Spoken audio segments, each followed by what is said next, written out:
Kaya malungkot yung kaibigan natin. Sahod pa naman ngayon. Sa mapagpalang araw sa inyo mga kapatid. Sa araw pong ito ay atin naman pong pag-uusapan. Saan ba tayo makakabili ng murang bakal na ating gagamitin para sa ating mga construction project? Sa video pong ito ay atin naman pong ipapakita sa inyo kung saan po ba kami nakabili at kung saan kami nakakita ng aming direct supplier ng bakal dito sa aming construction project. Pero bago po tayo magsimula, introhan muna natin.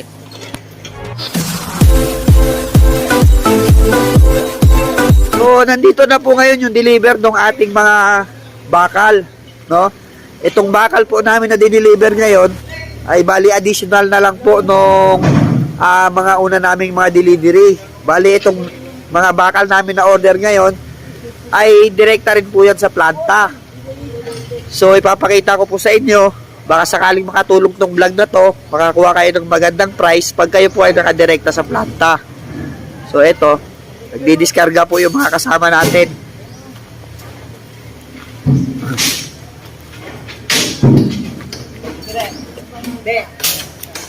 So, ito po ngayon yung mga bakal natin. Bali, ang schedule po na ito is 16 mm, de 20, tsaka 10 mm po. So, yung mga unang na-order namin sa kanila dito, meron din po silang phenolic board, mga GI pipe. So, ayan po, ibinababa po nila. Mga pako, no? Yung mga common nail, meron po sila doon. Fiber cement board, meron din daw po sila doon. Metal paring, tubular, doon sa kanilang lugar, sa kanilang warehouse. Pati po yung alambre. Yun nga po, pati yung alambre, meron po sila doon. Gypsum board. Bali dito po sa supplier namin, no, sila rin po yung nagsusupply sa mga hardware. Kaya malaki din po ang discount na aming nakukuha dito, no? Kung kayo rin naman po ay may budget na, sakala naman po ang inyong budget para sa inyong construction project, so pwede po kayo dito sa kanila mag-order. Mamaya ipapakita ko ulit sa inyo yung telephone number kung saan po kayo pwede kumontak. Pero sa ngayon, no, dinidiskarga po nila yung ating mga bakal. So ayan, tinutulungan ng mga kasama natin para magbaba ng bakal. Ayan o, nakikita nyo po yung nakakulay blue, malakas yan. Yan, malakas. Yung nakakulay blue po na yan, malakas kumain. Ayan, si XB, katabi niya po. May dalang bakal. Yan, si XB yan. So, eto, bali ang inyong magiging lang dito, pag kayo po ay umorder sa kanila ng bakal, kagaya po dito sa amin, no? Meron po kasing charge sa gate, so iso-shoulder po ng owner yon. Bali yung kanila, yung delivery lang. Tapos, yung payment po nila, meron po silang payment, pwede po bank to bank, no? Pwede rin po yung cheque na may pondo. Tapos pwede rin po sa kanila yung through GCash. So pwede rin po magbayad dito sa kanila. So yung sa amin, bali ang gamit po namin dito is online payment, no?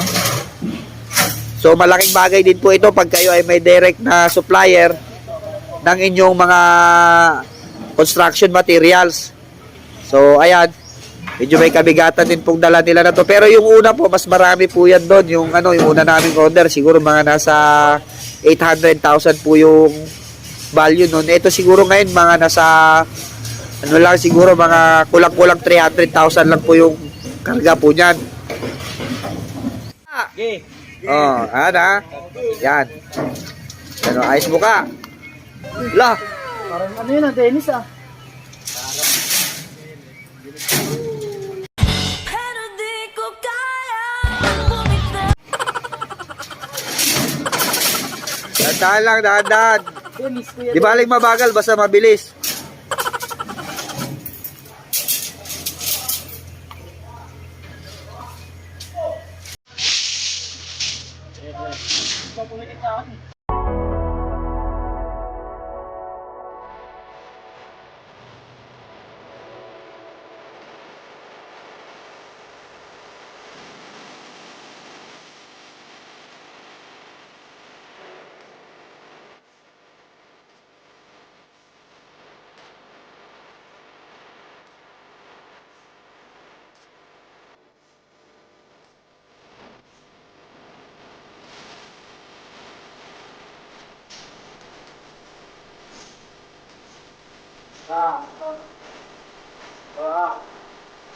No.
Ang pagkakaroon po ng direct supplier ng inyong mga bakal o ng inyong mga steel bar na inyo pong gagamitin sa inyong construction project ay malaking bagay po. Unang-una, malaki po ang inyong matitipid. Kayo ay merong direct supplier ng inyong mga steel bar, no? Pag kayo po ay direkta mula sa planta, masisigurado po ninyo na yung bakal po na inyong bibilhin ay hindi peke, no? Sa panahon po natin ngayon, marami pong mga bakal na peke.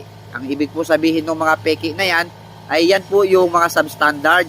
Unang-una po yung tibay po nila, yung grade o yung tibay ng bakal, makakasigurado po kayo na legit po kasi mismo sa planta po kayo nang galing, no? Pag kayo po ay nasa planta nang galing, pwede rin po kayong humingi ng mill certificate. Yang mill certificate po na yan, yan po yung magpapatunay ng grade ng bakal, kasi yung mga bakal po na ating ginagamit ay meron po yung mga grade. So dito po sa project namin, ang ginagamit po natin na bakal dito ay grade 33. So yung grade 33 po na yon, kahit yun po ay inyong ipatesting, no, malalaman po ninyo kung totoo nga bang grade 33 kasi meron silang mill certificate. So yung mga ganyang mga kumpanya, hindi naman po yan sila basta-basta mag-i-issue ng mill certificate kung ang ibibigay po nila sa inyo ay peke o hindi matibay na klase ng bakal. So yan po ang isa sa advantage po niyan ng pagkakaroon ng direct supplier o mismong sa planta po kayo nakakakuha.